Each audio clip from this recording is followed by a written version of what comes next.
ఆంధ్రప్రదేశ్లో 2029 ఎన్నికల్లో మరోసారి అధికారం అందుకోవడం కోసం ఆంధ్రప్రదేశ్ ముఖ్యమంత్రి తెలుగుదేశం పార్టీ అధినేత చంద్రబాబు ఇప్పటి నుంచే కసరత్తు చేస్తున్నారు. ఈసారి కనుక అధికారంలోకి తిరిగి వస్తే ఏపీకి ఉన్న ఒక పార్టీ మరో పార్టీని గెలిపించేటువంటి ట్రాక్ రికార్డ్ని రివర్స్ చేసి రికార్డు సృష్టించవచ్చు అన్నది కూడా ఉంది. అదే సమయంలో వరుసగా రెండోసారి కూడా ఓడిస్తే వైసీపీ రాజకీయ భవిష్యత్తు కూడా ప్రశ్నార్థకం అవుతుంది. దాంతో ఏపీలో కూటమి పాలనకి తిరుగు ఉండదని కూడా లెక్కలు వేస్తున్నారు అని చెప్తున్నారు. ఏపీలో 2029 ఎన్నికల్లో సీట్లు పెరుగుతాయని, డీలిమిటేషన్ జరిగి తీరుతుందని ఇప్పటిదాకా ఆశలు పెట్టుకున్నారు. కానీ గత నెలలో లోక్సభలో ప్రవేశపెట్టిన బిల్లు వీగిపోవడంతో ఆ అవకాశం అయితే తప్పిపోయింది. ఇక మరోసారి డీలిమిటేషన్ బిల్లు ప్రవేశపెట్టి నెగ్గించుకోవాలన్నా అది ఎప్పుడు ఎలా జరుగుతుంది అన్నది కూడా ఒక చర్చగానే ఉంది. ఈ నేపథ్యంలో చంద్రబాబు ప్లాన్ బిలో ఉన్నట్టుగా చెప్తున్నారు.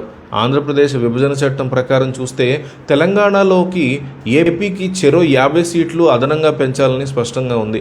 దాని మీద అయితే గత 2 ఎన్నికల్లో కూడా ఎలాంటి డెసిషన్ని కేంద్ర ప్రభుత్వం తీసుకోలేదు. 2014 నుంచి 2019 దాకా అధికారంలో ఉన్న టీడీపీ దీని మీద ఒత్తిడి తెచ్చినా కూడా అది సాకారమైన పరిస్థితి లేదు. ఇక 2019 నుంచి 2024 మధ్యకాలంలో అధికారంలో ఉన్న వైసీపీ పెద్దగా సీట్ల పెంపు మీద ఆసక్తి చూపించలేదని అంటారు. ఇప్పుడు చూస్తే కూటమి ఏపీలో నాయకత్వంలో ఉంది, కేంద్రంలో ఎన్డీఏ ఉంది. పైగా చంద్రబాబు పలుకుబడి అమాంతం పెరిగినటువంటి వాతావరణం కనిపిస్తోంది. దాంతో ఈసారి ఛాన్స్ వదులుకోకూడదని టీడీపీ గట్టి నిర్ణయం తీసుకుందని చెప్తున్నారు.